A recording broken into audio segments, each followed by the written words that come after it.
welcome to Enterprising Entrepreneurs, the show that profiles the rise, the struggle, and the glory of Chennai's startup brigade. Now, I want you to look closely at this picture. This, ladies and gentlemen, is a modified garage. This is the place from where Joshua and Pravesh started their business called Covenant Consultants way back in 2003 with, guess what, 150 rupees in their pockets. As I said, this is a makeshift garage. Just one employee technically, considering both of them were partners. And today, this is what it's grown into. This is a 25,000 square feet office. They've got more than 300 employees, 450 clients.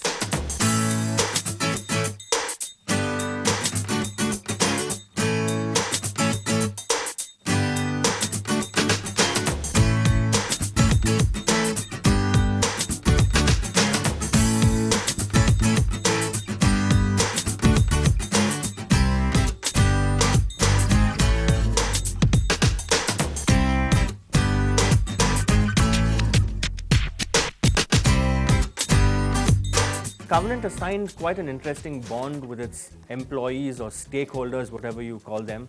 It has the lowest attrition rate in the country. It's the largest private HR company, an attrition rate of less than 2%, and several other interesting principles. Let's meet the COO of the company. Hey, hi. Sanjay. Josha, I mean, amazing journey of Covenant. And I was talking about your attrition rate in a HR company itself, less than 2%.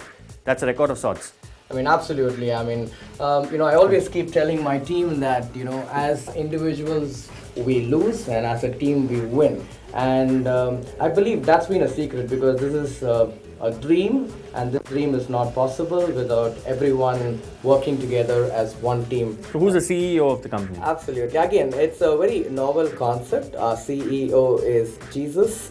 And Sorry? Our CEO is Lord Jesus Christ. You're extremely religious, I can see. I wouldn't use the word religious, but then I would want to...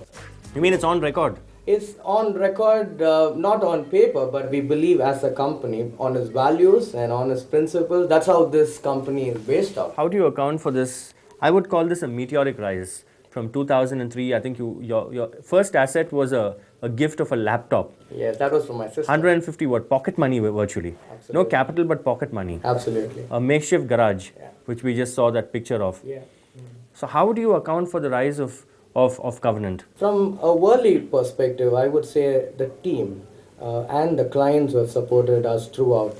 How does your business exactly work? I mean, usually I think in the HR field, you probably get what? 1 month's salary from both or perhaps sometimes the employer or sometimes the employee? Yeah. No, we never take money from the candidates. It's on record. And, every single staffing company... You never take money from candidates at all? You've never? Absolutely. What if a candidate comes to you? Let's say there are two ways. If a company approaches you to look for hands, if a prospective employee itself walks up to you and says, I want a job, you don't charge that person? No, absolutely not. I mean, it's against our code of ethics that we have. We are all empaneled or registered, as a body. We call it ERA. It's like a NASCOM body for recruitment companies. So as a code of conduct, we never take even a single paise from any candidate, irrespective whether we approach the candidate or whether the candidate approaches us. But the companies pay us, every company that we work with for every successful placement that we do.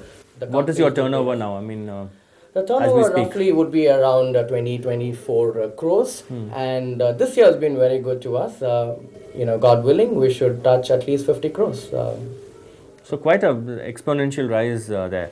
But tell me, I mean, you studied engineering. Yeah. And then probably you would have been flooded with offers, campus placement. What made you actually not follow the beaten track and actually follow your heart in a sense? You always wanted to be an entrepreneur? Yes, because I was very inspired by this poem by Robert Frost, which says road lesser traveled. And I believe the recruitment industry was a road lesser traveled. Not many people who, even when they study HR, they don't take this line. And for me, it's a dream. I wanted to do something very different. And Sanjay, what did your parents say? You were not married then, of course. To 2003, okay, you're not married then. I was not married, and everybody was opposed. Trust me. What did your parents say? Your dad was in government service. My dad was in government. He told me don't enter. He didn't ask you to write the civil service exam. Yeah, he did ask me to write the civil services exam, but and he did tell me not to enter home if I started this company. But then, for me, this entrepreneur. What was your first monthly take home after starting this company, 2003? I don't even know whether I had a monthly take home, but I remember probably taking, a few hundreds of rupees back home. But in that way, I need to thank my parents because they took care of my clothing, my food, and and everything. But in that way, it was a struggle. It was a struggle. And answering your point about why, an entrepreneurial journey in this particular industry, the other day I was reading about a restaurant which said, which was called "Thank God It's a Friday." And that was really funny. And again, I was reading another statistical data which said 95% of the heart attacks actually happen on a Monday morning, which talks about a huge gap between good companies and people who want to work with them. On one side, we have very good companies, benchmark companies, which have great best practices. But on the other side, we have good candidates looking out for to work with these companies. But there was a gap, and we wanted to identify and in that gap and fill that gap.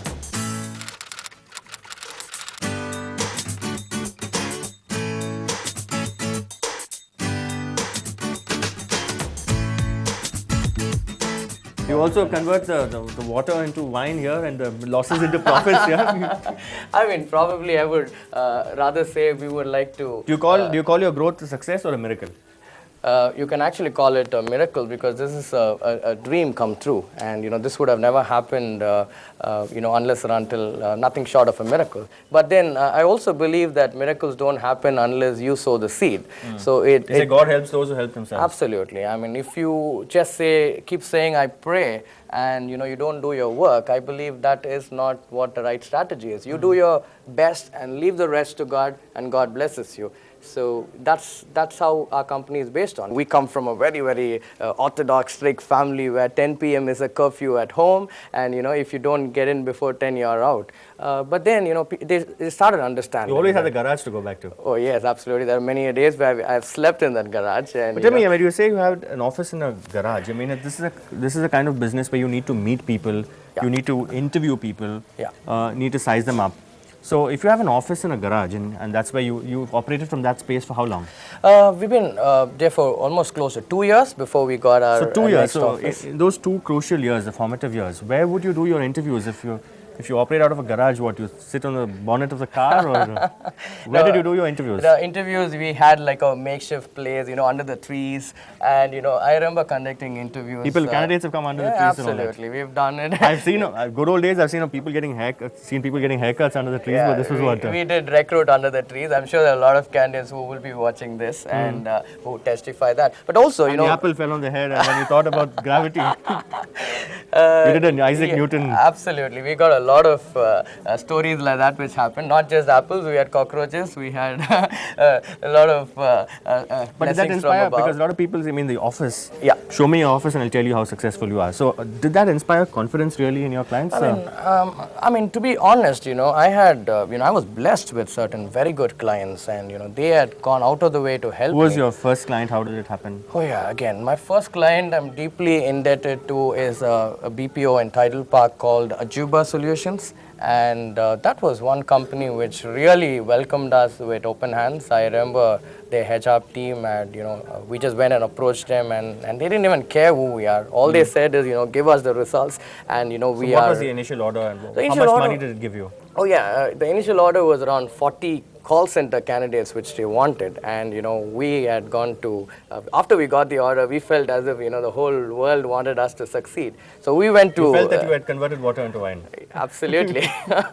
We went to a lot of colleges, we did a lot of campus interviews, and we did deliver that order. That was the... So where did you do those interviews? In the college campuses? No. We did both in the campuses, and also we used to buy coffee and stuff for all these candidates. For example, we used to take them to Hotel Ashoka very prominent hotel in Egmore, have them there, have a cup of coffee, convince them to take the offer, and we were very successful in that. I mean, we So became how much money did candidates. that give you? How much money did your first contract earn Yeah, I remember my first contract would have probably given me around, say, 40,000, which was big at that point. 2003 is a lot of money. It was a big money, and that was probably my seed money, which Ajuba gave me, which no we bank loan invested. at all?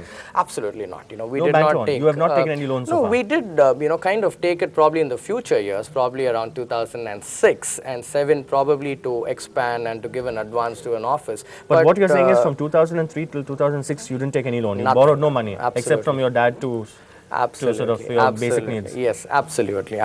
I mean, I stand by that. We did not even want to take a single rupee. But even till today, we have repaid back almost like 96% of everything back. So, as a company, we don't believe in, money is a reason for you to succeed.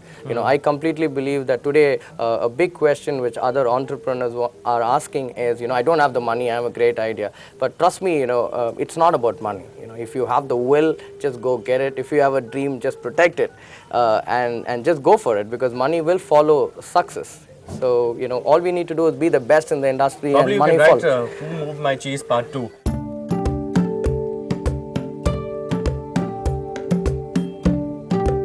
So what is the profile of the average employee? I mean, how many B school grads and... Yeah, that makes us actually very different, because this industry, at least the organized ones, are dominated by multinational companies. And Covenant is not about people from B schools. As a matter of fact, I don't even have a single employee from a B school, which I consciously don't take. We don't. Why is that? I mean, because domain knowledge is not required? I mean, one of the founding principles of Covenant is we believe that ordinary people, when joined together, having a common vision. So you consciously keep out the B school grads? Yes, I wouldn't use the word consciously, but it happens that we kind of refrain from taking B schools. Primarily because we believe that it's not about talent, it's about hard work, and it's about smart work, and hard work, smart work supersedes talent. And every single person, not a single person who works here is from a B school or a prior MNC experience. But today we compete with MNC companies, we sit with them and we beat them. I can see that you watch a lot of Chennai Speaks Out, because we had a show on hard work and smart work. Yeah. But then I think we'll also be able to meet your partner. He's also CEO, or what is he? He's one of the directors of the company. All right, stay tuned to this inspiring story of hope and of overcoming obstacles. We'll slide into a short break on enterprising entrepreneurs. When we come back, we'll meet Joshua's partner, also your senior at college.